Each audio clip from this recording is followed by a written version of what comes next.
Hello and welcome to the Nexus. I am Kev Key and we are having a look at the Starship Collection Cardassian Keldon class issue 136. Here is the ship in its packaging. It's just a Gully class warship, a Gull class warship with additional firepower. And yeah, I mean, the model looks really nice. We'll do a comparison as well with the other Cardassian ship that we have. So let's have a look at the magazine. So it has obviously a larger crew complement. Its warp speed is maximised. It has 9 disruptors. This is effectively a warship, and much more than the Gull class warship. So here we have a lot of obviously in-universe information. I have a nice picture of the Keldon class from underneath. Now from underneath it doesn't actually look any different than the Gull class warship than it does on the top, where all the changes have happened. I only ever appeared in 2 episodes, and it was part of a task force of Cardassian and Romulan ships from the Tal Shiar and the Obsidian Order. The Obsidian Order and the Tal Shiar basically are building a secret fleet in the Orion system to take out the Dominion. But the episode that it's mainly featured in is Defiant. It's a season 3 episode of Deep Space Nine. Basically, Thomas Riker steals the Defiant because they believe they have intel that the Cardassians are building a secret fleet to take out the Marquis. Part of that's right. They are building a secret fleet that even the Cardassians don't know. This is a secret organisation within the Cardassian Empire, and they want to eliminate the Dominion. Needless to say, it doesn't go quite to plan. But this is the ship. Now, going through all of this, it doesn't appear to be the normal Cardassian military ship. It's a special one that they've adapted for their mission to destroy the Dominion that the Obsidian Order had. So, I mean, they even equipped it with a cloaking drive, thanks to the Romulans. So I think a lot of the weaponry and why it looks so different, and also why we never see it again, is because it's actually a sort of hybrid that the Obsidian Order have especially built just for this mission, because we never see it again in the whole series ever again. Obviously we get some nice views here. I mean, this is a really nice thing. You can see from the picture there that it's you can see that from underneath and from the sides it's not too different from the Gull class warship, except the top you can actually see it's got extra fins and an extra body as well, which obviously houses a lot more firepower in terms of engine power and weapons.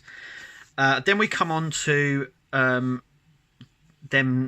designing the model that they had of the Gull class ship and then modifying it for the Keldon class. Now, effectively, they just added parts onto it and they were able to click on and off as and when they needed to. But yeah, there's a nice comparison between the two. As you can see, there isn't real much difference apart from the added section on top and the extra fins as well. But obviously it has much more firepower, a bigger crew complement as well, so more troops. You know, it was specifically designed for battle, and that was it. So that is the Gully class warship.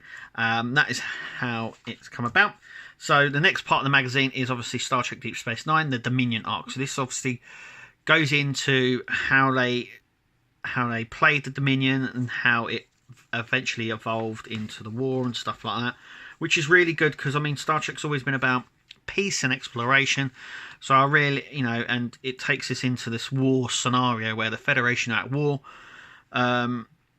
Normally the norm that would have been with Star Trek, but I really like the way that they did the war episodes, and it kind of delved in a bit to the horrors of war as well. And Deep Space Nine is definitely one of those series that's really, really good.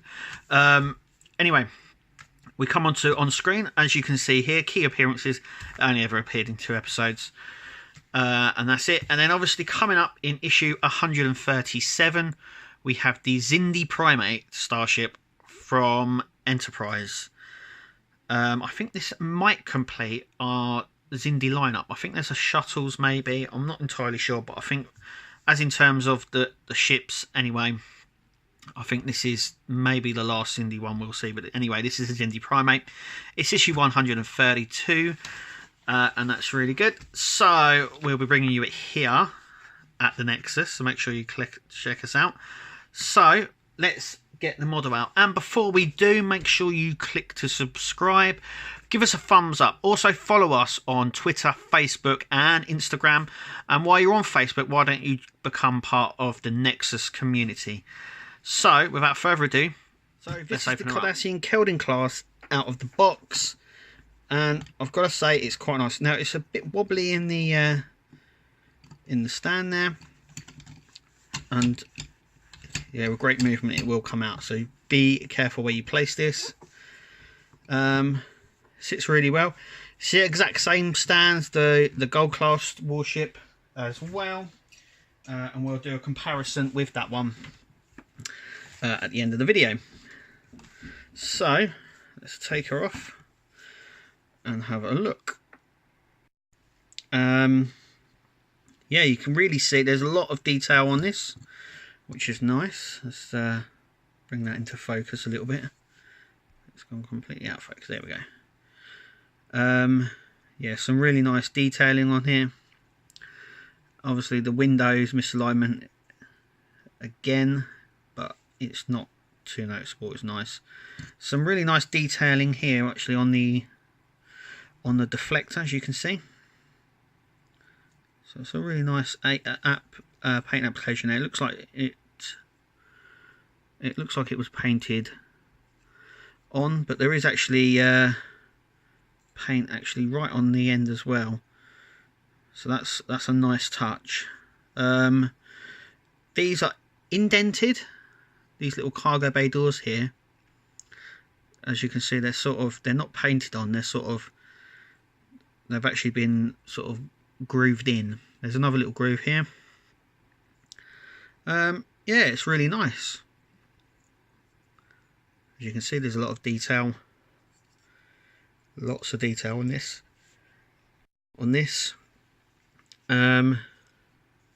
Yeah, I mean, it's really nice. I mean, they haven't coloured in the warp and the cells, which are here. They're just, as you can see, they're sort of normal colour. Yeah, I mean, it's really nice. Much more detailed. I mean, you can tell, you know, in 5 years that the techniques of making these ships have gotten a hell of a lot better. So I'm going to bring in the gold class ship, and you can instantly tell already that there is more detail on the Keldon class. I mean, already. I mean, even underneath here, you can see the paint application.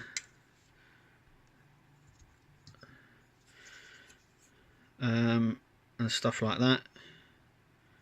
You can already tell. I mean, they've got little doors painted on. These are bigger than these ones. I mean, I understand that they're both different classes as well, so it's quite nice that we've got one like this and one that isn't. Obviously the deflector dish on the gold class ship isn't painted at all. It's actually a different design altogether.